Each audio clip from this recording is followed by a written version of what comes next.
but I'm sure that he is thinking about what he could do more, and Hi guys, and welcome to my channel, and today we're going to be checking this video out. Interview German Chancellor Merz on his meeting with Donald Trump. DW News, and I think this is the first time I show on my channel when I'm checking the German media talking about Donald Trump.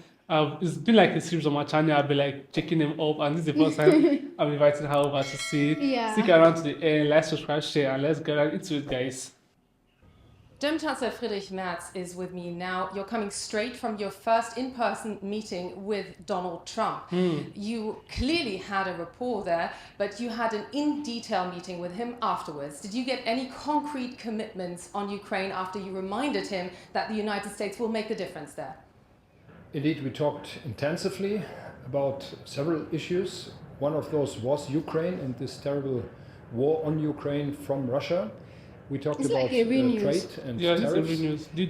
This was not my expectation to move today the president to a new decision. But I argued and I tried to convince him that we are now together in the duty to put more pressure on Russia to come to an end of this war. But on the other hand, I know that this is a very complicated issue. Even here in the US, we are having this strong debate in the Senate. I'm optimistic, but I'm not so optimistic to predict that this will now change overnight something on the territory of Ukraine. Donald Trump indeed also spoke of Russia and Ukraine potentially running out of patience, and that he would be willing to hit either of them very hard. How close is your sense, is he, to running out of patience over Ukraine? Well, he is seeing that his several initiatives of the last weeks did not succeed, and that President Putin is obviously not willing to stop this war, even though they had a very long phone call only yesterday. So we are talking about instruments, what we can do jointly between the European Union, with Germany and America on this side of the Atlantic.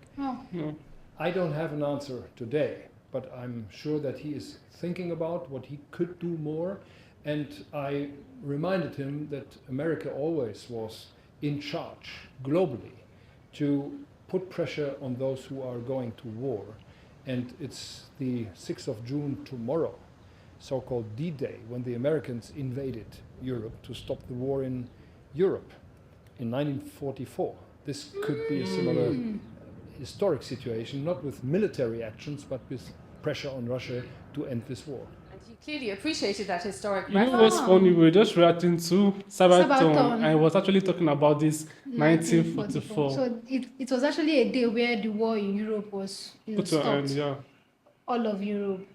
Actually, when this event happened, I heard of the whole focus on the media. Yeah.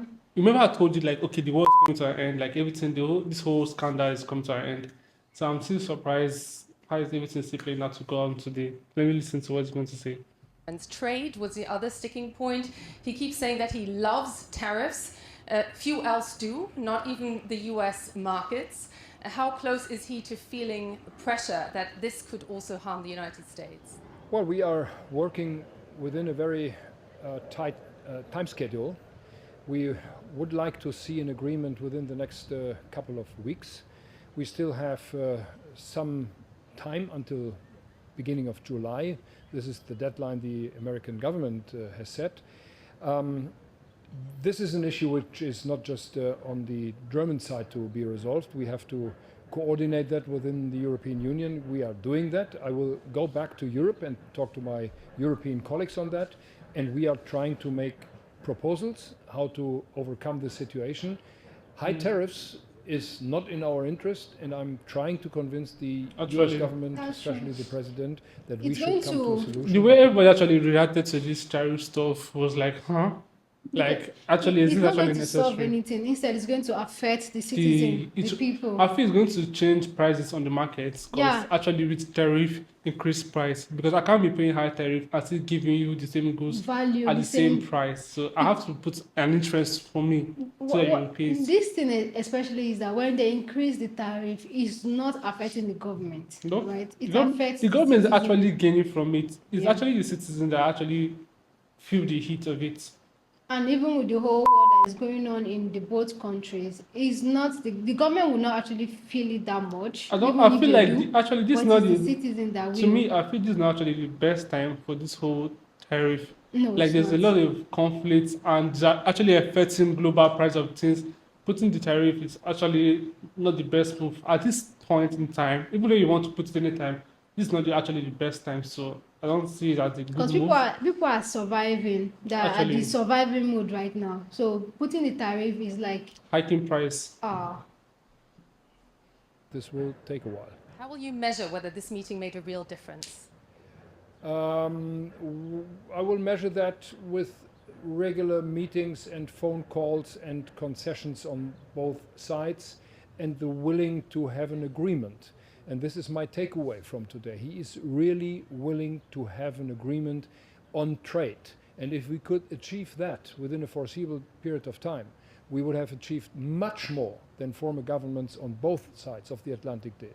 So this is a real great opportunity. Just finally, you have the same first name, Friedrich, as the grandfather of the US president. You gave him a facsimile of the birth certificate. So overall, is this a new friendship? Is it a transatlantic bromance even? No, it's a very close cooperation.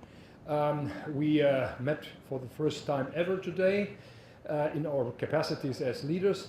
And I very much hope that we will be able to cooperate closely, openly, and with good colleagues from both sides of the Atlantic.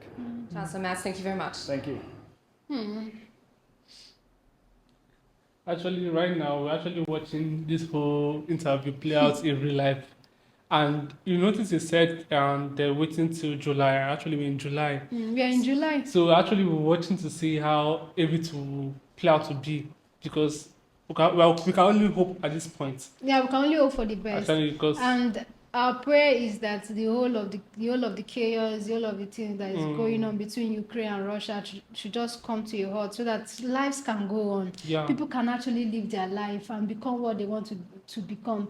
These are citizens we are talking about, and it might be affecting one part the more and the other mildly, but it's still affecting them people, it's still because affecting they are Europeans, by the way, Yeah. and they have close boundaries. They should be able to trade with one another, be able to grow, be able to do things, including marriage too. Yeah. So when there is peace, we thrive more when there is peace than when there is chaos. Conflict. So we pray that this whole thing will settle and the world can become a better place for all of us. Actually, everybody can keep living their life. And if you actually seen the survivors of the whole conflict, like this, both like the armies from the both sides, side. you see people losing an arm, a leg, and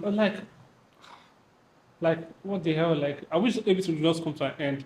It's And real. actually, let's keep saying and hoping that everything comes to an end. Please tell me your thoughts about this, your whole take of this whole interview in the comment section. Don't forget to like, subscribe, share, and I'll see you on my next video. Stay safe and bye for now, guys.